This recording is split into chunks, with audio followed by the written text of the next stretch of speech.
Hi, and welcome to The Curling Show, the podcast that brings you interviews with the sport's top athletes and the people who shape the game. Brought to you by Fit to Curl, a sports-specific guide to training for the world's greatest game, by John Morris, with Dean Gemmell. You can buy the book at fittocurl.com and at Curling Pro Shops.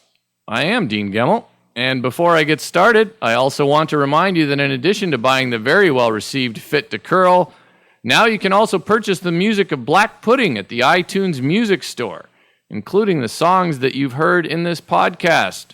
Now, let's get to our interview. He was number 7 on the Asham World Curling Tour money list and runner-up in the 2009 Tim Hortons Brier. Jeff Stoughton, welcome back to The Curling Show. Great to be here. Thanks, Dean.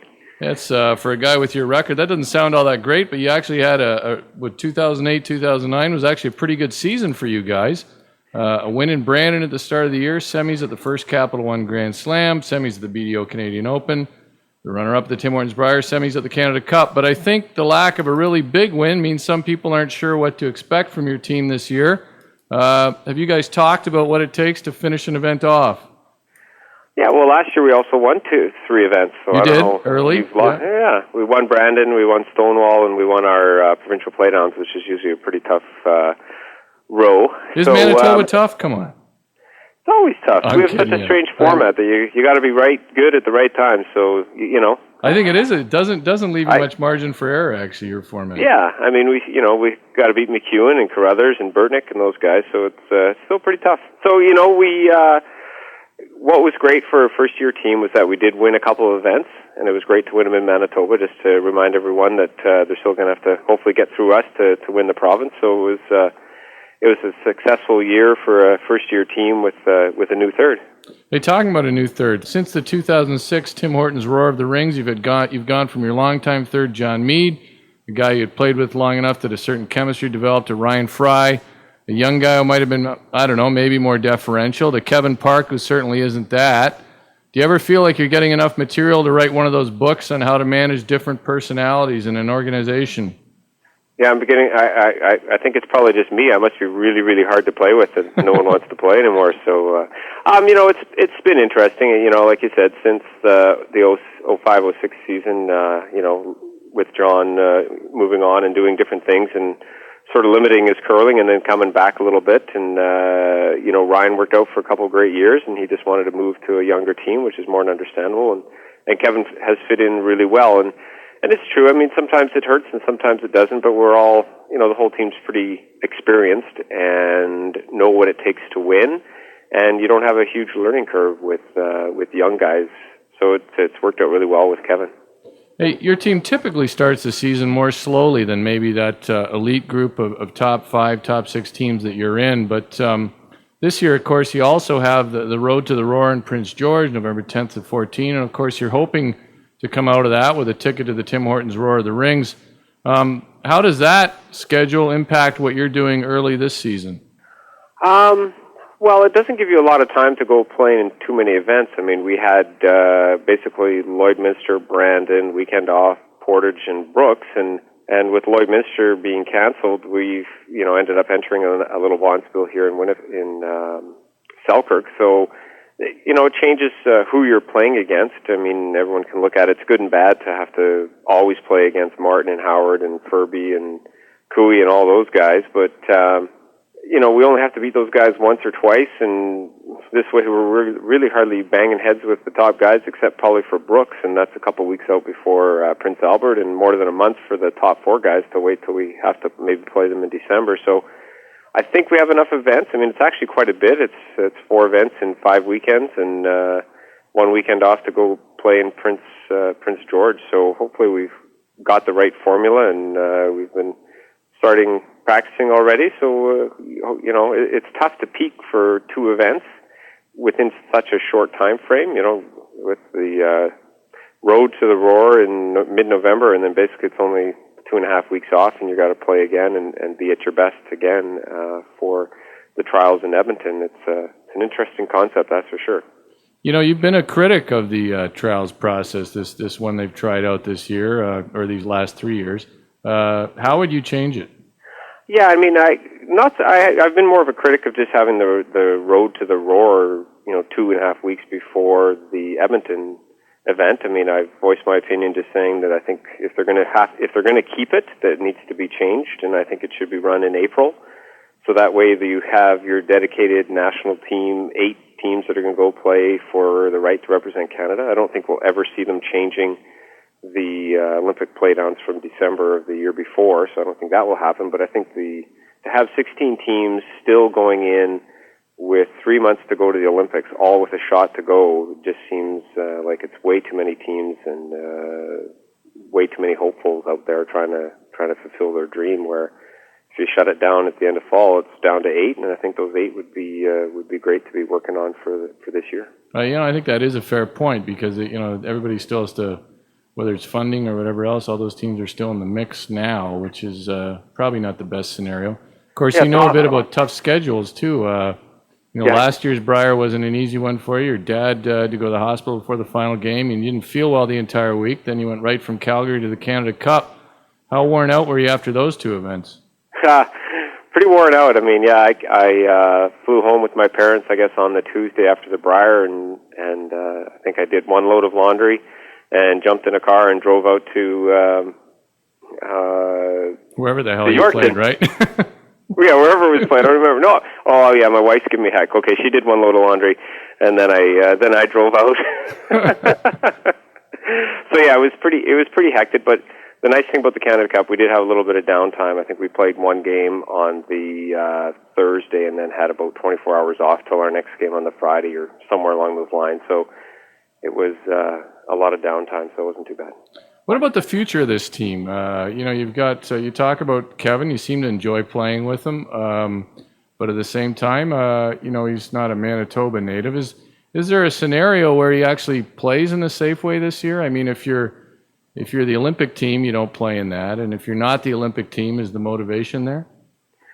Yeah, I mean, it's tough. I guess it depends on how you do. I mean, there's so many different scenarios that could happen. You don't get to the trials. If you get to the trials, you bomb. You get to the trials and you do well, you lose the final, or you win it. So there's all kinds of scenarios that could happen. And, we've discussed before that we've got Kevin for what we deemed a 3-year term, because we hope to, be going to the Olympics in 2010 and having another year to curl together after that, as the team that went to the Olympics. It would be awesome. So that's where our mindset is now. And you're correct. I mean, if it doesn't work out that we don't go to the Olympics, which, right now we're 1 in 16 chance, so we would then discuss what our plans are. And right now it would be just the same as last year, try and get back to the Brier and go to Italy instead. So, there's lots of events to play in if things don't work out well for us in December.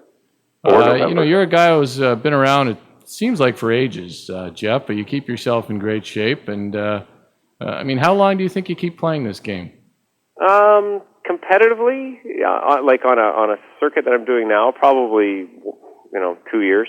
Okay. And then after that, like I'm not going to be the type of guy who's going to say I'm going to retire from the game. I'm just going to be reduced schedule and either just play in some play downs or just play, try and keep our status and play in 3 or 4 slams a year if we still can maintain it, and just cut it back dramatically. But I mean, it's a tough thing to do, and with the Olympic cycle being 4 years, I mean it's too long of a grind at my age now to try and run for the points and keep on going and play 12 events per year. It's just too much time, and got other things I would like to do. You have always struck me, though, as a guy who really does enjoy the competitive aspect, just being out on the ice competing. So I'm not surprised to hear that you would keep competing on some level. At the same time, you seem like a guy who just goes out and plays. Like, I'm wondering, do you even check the results from this weekend in Edmonton and Brockville? I didn't even know they were going on. They're starting this weekend? Yeah, that's what I figured. Yeah. I figured you're that kind of guy. Yeah, because, we had a little golf tournament with our sponsor here on Windows, got my plug in, nice. This Monday, and one of the guys we were golfing with, he says, "Oh, did you hear who won the Baden Masters?" And I hadn't heard already, so he filled me in that Gushu won the first event out in Switzerland, I think it is. So yeah, no, I don't really follow it that closely, but I will peek just to see how everyone's doing, that's for sure. All right, hey, a lot of listeners ask me how top players practice. You're a guy I know with a busy schedule. You got family, work, everything else, and I think you're a guy who tends to squeeze in practice over things like your lunch hour. When you practice, say when you're by yourself on the ice with limited time, what's a practice like for Jeff Stoughton? Practice for me is, and we've all heard it before, it's practice with a purpose. So usually I'll go out, and if I am by myself, like you said, limited time, it's usually at lunch hour. It's only a few blocks away from where I work. So I'll throw usually 8 in-turn draws, working myself from the edge of the 12 to the center line. I'll throw 8 out-turn draws, working myself from the edge of the 12 to the center line. All draws going away. And then coming back, what I'll usually probably do is throw a couple of draws, just get a couple of rocks down there, and then I will throw usually 14 peel weight shots coming back. And the only reason I'm doing that is just because for my theory anyway, is that if you have great line and control with close to peel weight, bringing it down a notch, to firm weight, to easy weight, to bumper weight, your bounce will be that much better. I've always thought that it's a bit like taking the driver out of the bag at the driving range to really expose problems. Yeah, and that's a lot of things that we teach the kids now when we do some clinics and help out with some of the juniors. Is we try to get them to slide out as slow as possible, which is maybe try and throw rocks to just get to the hog line or hog them, because that takes a lot of balance and skill to keep your line when you're sliding out slow. Just as well as we also tell them to try and throw it, almost as hard as they can with control, meaning. Again, it's hard to come flying out of the hack with perfect line, and once you can establish your lines with really good hard weight, it's easy to tone it back and hit those lines accordingly. Well, thanks for that. Those are some of the better thoughts that guys have shared on practice on this show. So I appreciate it. All right, we finished with the run back, Jeff. I give you a topic, you give me your thoughts in 1 to 3 words. Okay. The absence of the curling show from the list of your team's favorite curling sites on your team website. Will be corrected. The new Hyundai that Rob Fowler is driving. I haven't seen one yet, but I heard, I think it's a Santa Cruz or something. Santa Fe. We'll have to get Santa Fe. Plug. Yeah. Okay. I guess you're not driving one yet. No, I'm not driving one yet either. The departure of Paul Wiesick from curling coverage at the Winnipeg Free Press. Surprising, but I guess he's moved on to what they feel better things. Yeah, it's too bad. I sort of liked the controversy or the bluntness he managed to write about curling with. So yeah, it was never take it as you will. It's there was lots of press, so it never hurt. Right. Here's one that you've already covered though. Team Brad Gushu's win in Baden, Switzerland. Well, yeah, not surprising. I mean, close to home for them to go there. That's true. and enjoy the event. So same thing. I think you're going to see, most of the top teams do very well at the beginning of the year. You've never gone over to Europe at the start of the year, though, much, have you? Or have you? No, never. We went probably in '96 in the fall. We went over for the one in Bern. I can't remember what they used to call it. Yeah, I'm trying to. Still escapes me right now too. I think it is still running. Yeah. So yeah, and we were in Scotland once for a skins game, and that's about it. It's so much time away as it is, and to try and go overseas, and if you actually do want to do well, it's pretty tough to jump on a flight and have to curl 2 hours after you land. So, no, haven't been that interested to go overseas. I don't see the advantage. I think. Yeah, it's interesting. We still have a lot more teams here that are more competitive than they do, and they're getting better. They're elite teams, no doubt, but I think they're 10 through 20 are no match for our 10 through 20. Yeah, I would say, I would go to say the 6 through 20, but not being politically correct. Yeah, I know I'm not. So there you go. even though I love the European curlers, they're buying my book in droves, so I shouldn't criticize them. Well, that's our good. Book. So yeah. Hey, Jason Gunlickson's rink not picking up a skip, but promoting Jason for the Road to the Roar.